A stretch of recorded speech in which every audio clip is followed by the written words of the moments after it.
A global company crisis that's really proving there's no smoke without fire. Germany's carmaker Volkswagen now says it will have to set aside more money for compensation as its emissions scandal grows. The crisis for the company began when it was targeted by US lawmakers and finally admitted to fitting up to 11 million diesel engines worldwide with software to cheat emissions tests. Last week, a VW staffer also blew the whistle on how employees were manipulating tests and underreporting carbon emissions in Europe. This time, the revelation relates to petrol-powered cars as well. Well, let's get the latest. We're now joined by Nina Maria Potts from Washington, D.C. Nina, great to have you with us. So firstly, the scandal starts in the U.S., only relates to diesel, but now we have talk of petrol cars in Europe. Could this come back to the U.S. as well? Well, currently the German government says 98,000 out of 800,000 vehicles sold in Europe with the false emissions technology were petrol. So far, no official announcement either here or from the company that any petrol cars for the US market were impacted. But US consumers obviously watching this latest board meeting very closely. A further attempt by Volkswagen to get in front of the crisis that is effectively seeing the company hemorrhage. This, as whistleblowers, as you rightly point out, and engineers talk of the corporate culture of fear they had in bringing bad news to the top.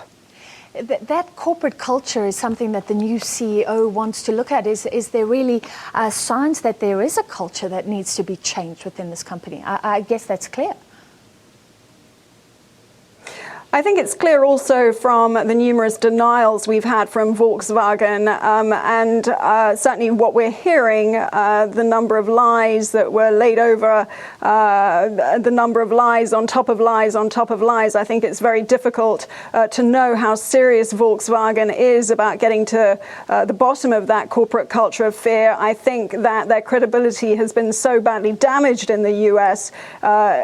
Imagining that they can lift themselves out of the current crisis is almost unimaginable. So whether or not they're words or empty actions or words, they have to get serious about it because otherwise they are dead.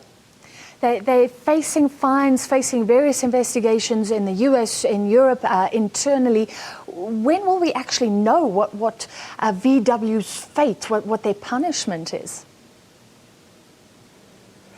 It's a difficult question. There are 3 separate investigations underway in the United States. There's the Environmental Protection Agency investigation that is ongoing. The Justice Department has launched a criminal investigation, and U.S. Congress has its own investigation underway. So far, we have no sense of time, but I think the sheer scale of the lies and the fact that these cars were producing effectively up to 40% more pollutants than this technology was saying.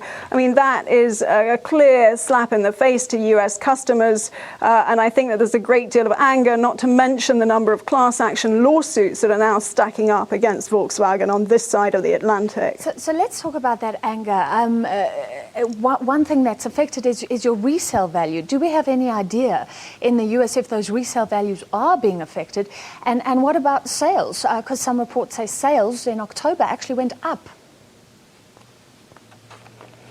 That's correct. Well, I mean, it's a very mixed picture, and I think it's difficult to know exactly. There are some reports that suggest that sales are down and resale values are down. The resale value is allegedly down by 30%, but just talking to people in the street, Volkswagen owners say that they simply can't sell or resell their vehicle at all.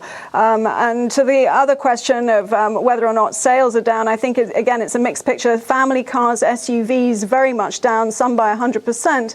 The Golf, surprisingly, continues to do very well, and that suggests that that particular US consumer doesn't much care about some of the values that Volkswagen was trying to push in the US market. And it should also be said that Volkswagen tried to do something that many thought was impossible. They had a checklist. Good mileage was one of them.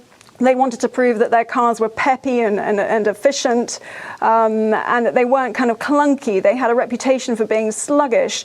And on that checklist, they managed through, as it turns out, cheating technology, software that was designed to cheat, to persuade US customers that they were checking all those boxes. And it left other car makers kind of scratching their heads and wondering how Volkswagen had achieved that. And now the story has become dramatically unraveled.